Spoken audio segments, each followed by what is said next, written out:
ADR. Promoting dialogue. It's 6 p.m. in Dakar, 7 p.m. in Lagos. Good evening and welcome to Newslink, coming to you live on West Africa Democracy Radio 94.9 FM and worldwide at wadr.org. First, our top stories. Niger enforces heavy vehicle registrations in Niamey over security concerns. Liberian human rights defenders demand national protection policy. We've seen in the past tough-talking human rights campaigners and human rights activists went to jail. Some were held, some of them were taken to court, and there have been no law to protect them. Ghanaian government establishes committee to tackle rising hostel accommodation fees nationwide. There is a committee which will work with the Ministry of Education in order that we find an amicable solution to it. Sierra Leone opposition raises alarm over alleged international drug trafficking links to the country. Please stay with us for details of these stories and more. On the news, this is Augustine Bill Coley. Thank you for joining us. We begin in Niger, where the transitional authorities are implementing new traffic restrictions for heavy-duty vehicles in Niamey as part of heightened security measures across the country. The Ministry of the Interior says that the movement of cement trailers, dump trucks, heavy goods vehicles and vehicles carrying flammable products, it's now strictly regulated within the designated red zone and around key strategic locations. Under the new measures, heavy vehicles exceeding 20 tons are banned from entering the red zone except for public transport buses. Christopher Aticho tells us more. The restricted areas include major sections of Yatala, Gamkale, Independence Boulevard, Liberty Boulevard, and roads surrounding the second and third bridges. Authorities have also prohibited dump trucks, fuel tankers, and other heavy carriers over 10 tons from using Boulevard de la République, Avenue de la Présidence, and Avenue Djibo Bakary. Similar restrictions apply to roads serving strategic sites such as military barracks, ministries, the Place de la Concertation, the headquarters of the Consultative Council, Foreign Foundation, and municipal offices. In addition, hydrocarbon tankers carrying more than 20,000 liters are no longer allowed to supply fuel stations within the capital. The government exceptional permit may also be issued for escorted construction vehicles at certain work sites. Parking heavy-duty vehicles outside approved company or municipal parking areas has also been banned. Transit trucks over 20 tons are now required to use designated routes, including Tanimoni Boulevard, the General Senyi Kushe Bridge, the Northern Bypass linking National Road 1 and 25, and approved sections of RN1. The ministry warned that any unauthorized transport of hazardous materials, gas, dynamite, or explosive through Niamey will be considered a threat to state security. Violators face fines and vehicle impoundments, while the Regional Security Council has also been tasked with enforcing the new regulations. Christopher Aticho with that report. In neighboring Mali, nearly 2 weeks after the coordinated attacks on April 25 that targeted several cities of the country, the transitional authorities are seeking to tighten control over national communication efforts. On Monday, the Minister of Communication met with heads of public and private media outlets, calling on the press to counter what he described as negative narratives being spread by foreign media about the country's security situation. Imo Edit has more details in this report. Speaking to journalists at the press house in Bamako, the Minister of Communication stressed the role of the media in the current security context. For Alamdou Ag Iliene, the fight against terrorism is not limited to the military field alone, calling on Malian journalists to prioritize information considered reliable and official to preserve national unity. In the context marked by major security information and social challenges, the role of communication actors is crucial for the stability of the country, national cohesion, and the preservation of national unity. Faced with disinformation campaigns, manipulation, and attempts at destabilization, it is more necessary than ever to maintain a responsible media space, remain highly vigilant against information manipulation, and continue to fully play our role of responsibly informing the population. The meeting also allowed representatives of professional media organizations to present their concerns. Through this meeting, the Malian authorities are showing their determination to strengthen their communication strategy in a security context still marked by recurring attacks by armed groups. A report by our Bamako correspondent Aliyu Cham, voiced by Imo Edit. Still on security issues, we head to Nigeria, where a joint security operation is underway in Zamfara State. The exercise is aimed at clearing suspected improvised explosive devices planted along major roads following recent deadly explosions in the state. Authorities say the operation involves the police explosive ordnance disposal unit, the military, and other state security agencies working to restore safety in affected communities. WDR's correspondent Yechenus Asetu reports. The operation comes days after a deadly explosion on the Bagega-Anka Highway in Zamfara State killed 6 commuters and injured 6 others. The explosion, which occurred on May 7, 2026, happened when a vehicle reportedly struck a concealed explosive device along the route. Police authorities say explosive disposal experts alongside military personnel have begun sweeping affected routes to detect and neutralize any remaining devices planted by suspected bandits. According to security officials, the operation is aimed at preventing further attacks and ensuring the safe movement of residents and commuters across the area. Security analyst Aliyu Yeru says armed groups often use explosives to mount pressure on security forces and create fear among residents. The insurgents, the terrorists, these people are still active and that they are putting our military under intense pressure. And sustainability also of these kind of attacks and these kind of numbers also matter. However, he insists the Nigerian military has the operational capacity and experience to manage the situation and contain the threat. It also tells us, especially from some of the activities that have happened between yesterday and today, that the military still remain operationally active. Even if they are attacked by insurgents, that they are capable of repelling attacks or even neutralizing them. The Zamfara State Police Command says tactical teams and other security agencies have also been deployed to strengthen patrols and restore public confidence. Authorities have urged residents to remain vigilant and report suspicious objects or movement to security agencies. For WADR, Yechenus Asetu in Abuja. More stories coming up on West Africa Democracy Radio. Newslink continues. Now let's turn to human rights issue. In Liberia, rights advocates are renewing calls for the adoption of a national human rights defenders policy intended to strengthen democracy and accountability. Supporters say the policy would offer legal protection to activists, whistleblowers, and civil society groups who often face threats and intimidation for exposing abuses and corruption. The proposed policy has been submitted to the Liberian government since 2022. WDR's Monrovia correspondent Ibrahim Parker reports.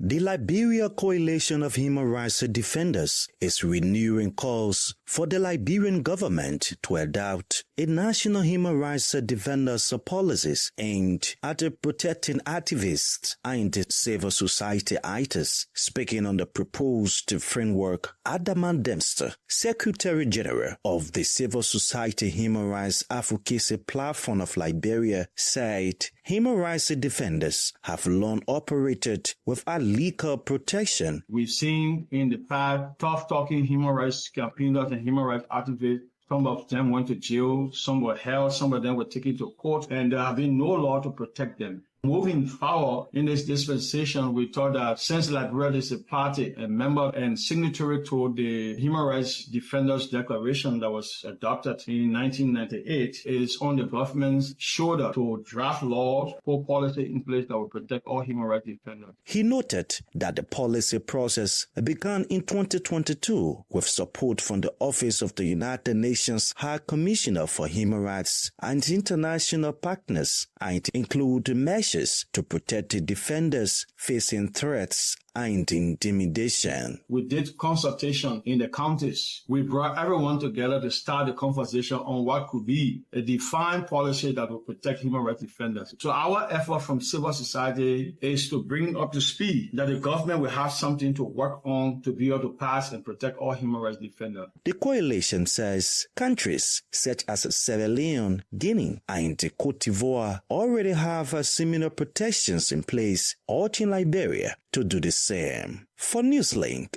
on WADR, Abraham Parker, Monrovia. Meanwhile, the 87th Ordinary Session of the African Commission on Human and People's Rights is underway in Banjul, the Gambia, bringing together delegates from across the continent. As discussions unfold, civil society groups, including WASI, are warning of rising human rights violations, political instability, and the impact of armed conflicts in several African countries. The meeting, which runs until May the 20th, focuses on insecurity, shrinking civic space, growing human rights concerns, governance, and accountability. Francis Boniface tells us more.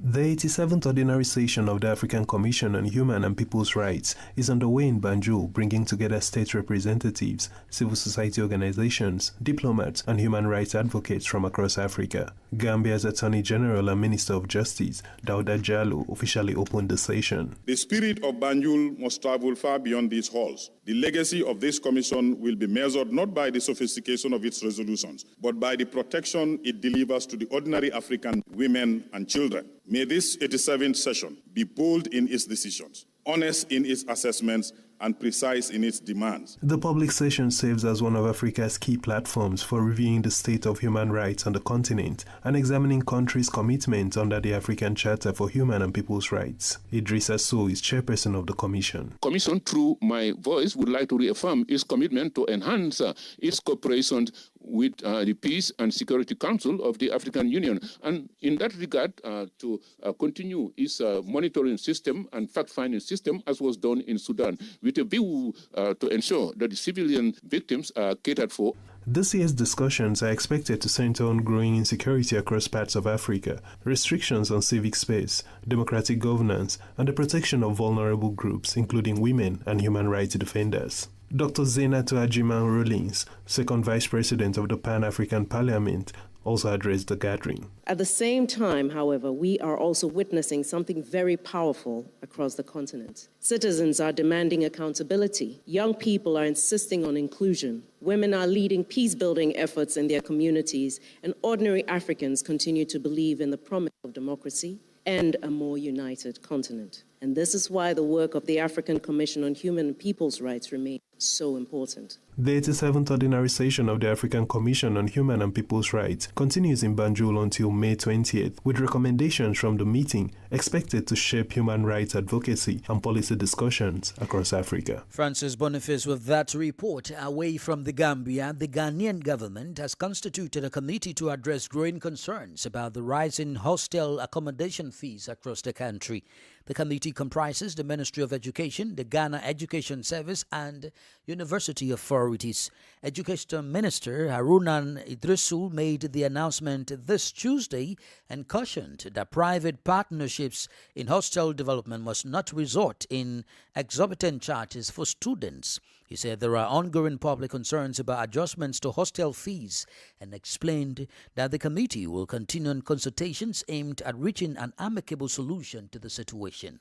We are also aware publicly there has been concerns about adjustment to hostel fees. There is a committee which will work with the Ministry of Education, GTEC, and the Vice Chancellors of the universities. We will be convening to deliberate further and consult further in order that we find an amicable solution to it. But be assured that government will simply not run on the principles of private partnership, and therefore unlimited laissez-faire guidance will dictate the pace. We will be social, and we would reflect social values and social concerns in the delivery of that public good. That was Ghana's Education Minister Harunan Idrisu speaking. You are listening to Newslink on West Africa Democracy Radio, broadcasting on 94.9 FM Dakar, Senegal, and online at wadr.org. Here is a reminder of our top stories. Niger enforces heavy vehicle restrictions in Niamey over security concerns. Liberian human rights defenders demand national protection policy. Ghanaian government establishes committee to tackle rising hostel accommodation fees nationwide. Still ahead in the news, Sierra Leone opposition raises alarm over alleged international drug trafficking links to the country. We also have guest interview and sports news. Please stay with us. Fresh and breaking news all the time. Hear it first as the news breaks, only on West Africa Democracy Radio. Newslink continues. Many thanks for being with us. We are streaming live on YouTube at WADR and on Facebook, WADR English Service. Let's take you to Sierra Leone, where authorities are facing growing pressure following allegations linking the country to international drug trafficking and organized crime networks. The concerns were raised by opposition leader Abdoulaye Kagbo in an open letter to President Julius Maada Bio after Spanish police intercepted a vessel carrying 30 tons of cocaine valued at around $700 million. The Comoros-flagged ship, which had departed from Freetown, was seized in the Atlantic Ocean along with firearms and several foreign nationals on board. Sierra Leonean authorities say investigations are underway to determine how the vessel left the country undetected. Still in Sierra Leone, the Ministry of Agriculture and Food Security has announced plans to establish animal quarantine facilities in 2 communities neighboring Guinea. The initiative was communicated during a meeting with farmers, livestock traders, traditional and religious leaders, and local authorities from Kambia and Falaba districts. The objective is to strengthen animal health management and disease surveillance along Sierra Leone's borders. Saidu Bamayangi is Director of Livestock and Veterinarian Services at the Ministry of Agriculture and Food Security. Sierra Leone has struggled with the three outbreaks, COVID and Mpox, coming down to Ebola, and these are all things. Even with the animals, we have anthrax in this country. Brucellosis, of course, nothing we can deny about, and there are a lot of signs of symptoms of diseases being identified in the country, and we are getting influx of animals moving from Guinea, from Mali to Guinea. And it comes to Sierra Leone, and most times move from Sierra Leone heading to Liberia. And so we want to see how we can able to place a facility so that we can able to screen and make sure we able to at least prevent the introduction of diseases into the country. Saidu Bamayangi is the Director of Livestock and Veterinarian Services at the Ministry of Agriculture and Food Security in Sierra Leone. Details of his analysis will come up in the news during the guest interview. Meanwhile, member states of the Economic Community of West African States, ECOWAS, recently adopted a new strategy to strengthen regional integration and border security. The document was made public on Monday by the regional bloc after it was developed at the end of April 2026. As Abdoulaye Hassan reports, the policy also provides for the creation of a border information management platform.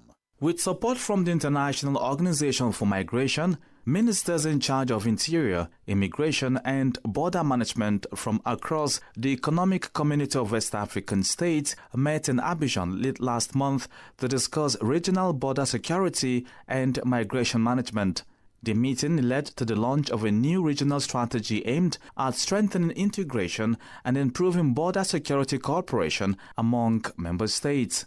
According to the final report released Monday, the plan includes an operational roadmap to improve coordination on border controls and migration flows, as well as the creation of an integrated border information platform linking national databases and enhancing interoperability between security systems. Participants also reaffirmed their commitment to ensuring mutual recognition of the ECOWAS biometric identity card across air, land and sea borders in the region by December 2026.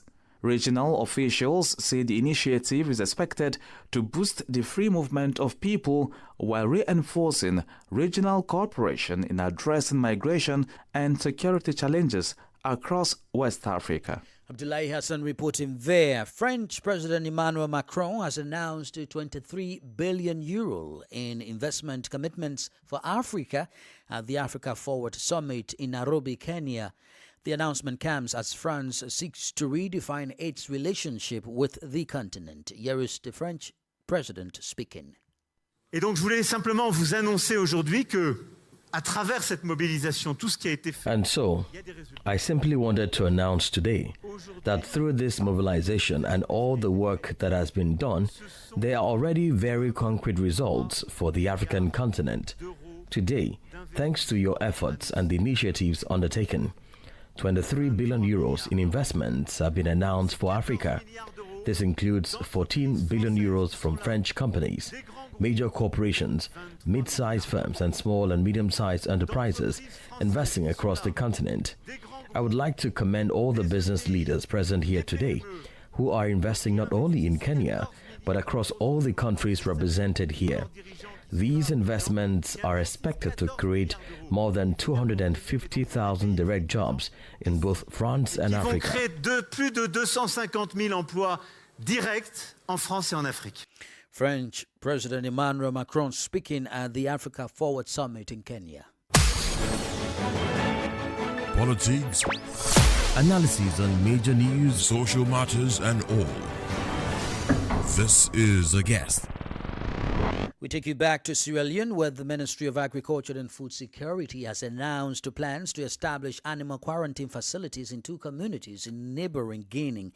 The initiative was communicated during a meeting with farmers, livestock traders, including other local officials in the Kambia and Falaba districts. Our guest is Saidu Bamayangi, Director of Livestock and Veterinarian Services at the Ministry of Agriculture. The quarantine facility, we are looking at a point of entry. Well, not a point of exit, but a point of entry. And Guinea happens to be our main source of entry for animal health, for animal products, as well as animal life animals. But within the Guinea border, we have over 300, more than 500 illegal crosser points. And we are placing like 2 or 3 as major point of entry from the Guinea to Sierra Leone. And so we are in the intention so that we will do a border surveillance system. And so we will be able to direct incoming animals to that facility so that they can be screened before they get into the country. Remember, as you said, the Ebola as well as the COVID, we got catch of those diseases from the neighboring country. Guinea was where we got the Ebola from. And COVID also, we got it from the neighboring country. So it's of essence that we try to have something we could be able to use as a point of center where we can be able to screen our animals before coming to the country. Can you describe what these facilities or centers would look like? The good thing is I could not able to tell you details because we have decided to hire an international farm, to hire a farm, and that farm must have an international consultant who is a vet who has run a quarantine facility before. And so that vet will come and sit with us, able to identify all the equipment we may need for those facilities, able to train our personnel how to use those facilities, and also support the government by sector, how we can operationalize those facilities. So, of course, just like you are asking in the meeting, they told me, why can't we do this? I said, no, we haven't got the experience, and we cannot have those experienced personnel in country here. because this facility, this kind of modern facility does not exist either in Liberia or Sierra Leone. So we needed somebody else who has hands-on experience on such a facility to come and able to support us design and able to identify equipment, supervise the construction, and then train people how to use those equipment, install them, operationalize, how we can link that facility to the data hub for our surveillance system and reporting. So those are all the things we are looking at. What's the duration? What's the set time frame for the actualization of this project, and how much will this amount to by the time it's completed?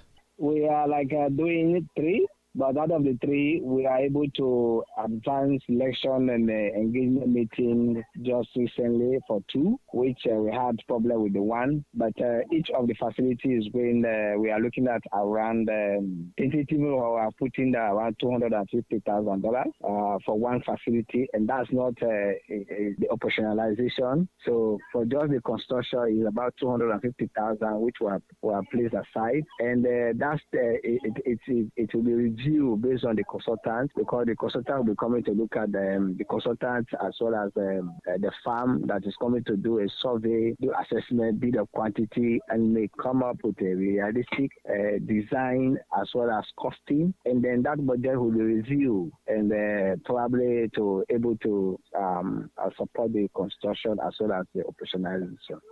But for the operationalization, we have around $250,000 to $80,000.